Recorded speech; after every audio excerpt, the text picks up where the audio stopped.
जय जय श्री राधे। कार्तिक मास की पूर्णिमा और अब सत्यनारायण व्रत की कथा आरंभ करने जा रहे हैं। आज का दिन गंगा स्नान, दान, अन्न का बहुत महत्व है, तो आप सब लोग अवश्य करें। जो भी कुछ हो सकता है वो ज़रूर करें। जय जय श्री राधे। ये तुलसी दल और शालिग्राम की आज हमने पूजा, आज कार्तिक मास का आखिरी दिन है और आज समाप्ति है। हो सके तो दीपदान, जो भी चीज़ आप करना चाहें आप वो कर सकते हैं। और अब मैं सत्यनारायण व्रत कथा कह रही हूँ, पूरी तो नहीं आपको कह सुनाऊंगी, जितनी कोशिश होती है वो मैं आपको सुनाने जा रही हूँ। जय जय श्री राधे। श्री सत्यनारायण भगवान का पहला अध्याय आरंभ। श्री व्यास जी ने कहा, एक समय नैभी शांतितीर्थ में शौनक आदि सभी ऋषियों तथा मुनियों ने पुराण शास्त्र के वेता श्री सूत जी महाराज जी से पूछा। ऋषियों ने कहा, माँ मुने, किस व्रत तथा तपस्या से मनोवांछित फल प्राप्त होता है, उसे हम सब सुनना चाहते हैं। श्री सूत जी बोले, इस प्रकार देवऋषि नारद जी के पूछे जाने पर भगवान कमलापति ने उनसे जैसे कहा था उसे कह रहा हूँ, आप लोग सावधान होकर सुने। एक समय योगी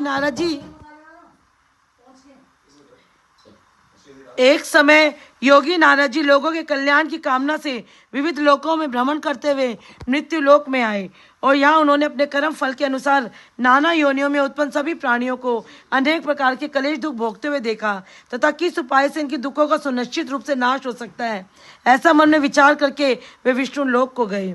वहाँ 4 भुजाओं वाले शंकर, चक्र, गदा, पद्म तथा वनमाला से भूषित शुक्लवन भगवान नारायण दर्शन कर उन देवादि देव की वे स्तुति करने लगे।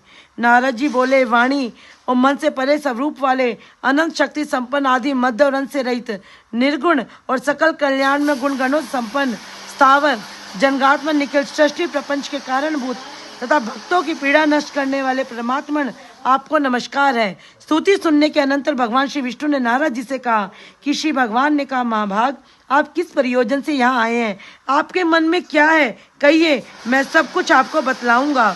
नारद जी बोले, भगवान, मृत्यु लोक में अपने पाप कर्मों के द्वारा विभिन्न योनियों में उत्पन्न सभी लोग बहुत प्रकार के कलेशों से दुखी हो रहे हैं।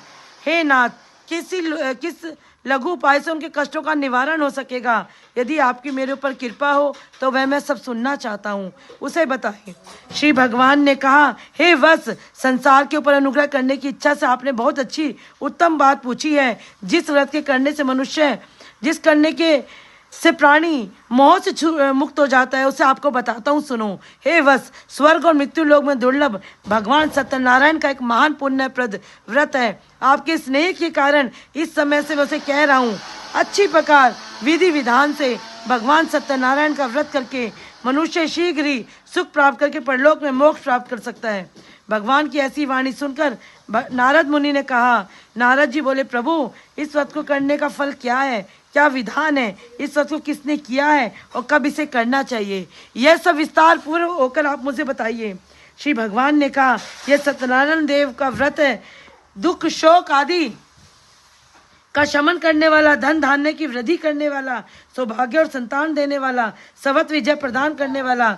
जिस किसी भी दिन भक्ति और श्रद्धा सम्मित होकर मनुष्य ब्राह्मणों और बंधु बांधवों के साथ धर्म में तत्पर होकर सायकाल भगवान के सत्यनारायण की पूजा करें, नैवेद्य के रूप में उत्तम कोटि के भोजनीय पदार्थों को सवाया मात्रा में भक्तिपूर्वक अर्पित करना चाहिए।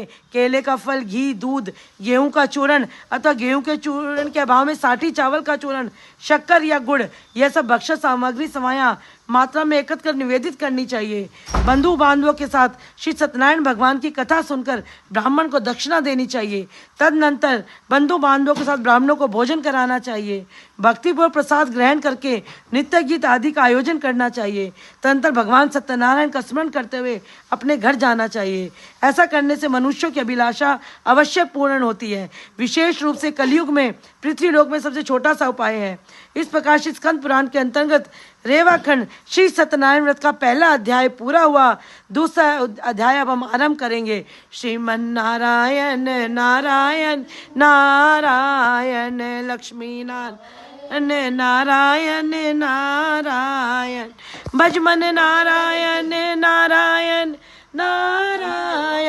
विष्णु नारायण नारायण नारायण। जय जय सत्यनारायण भगवान की जय। दूसरा अध्याय आरंभ।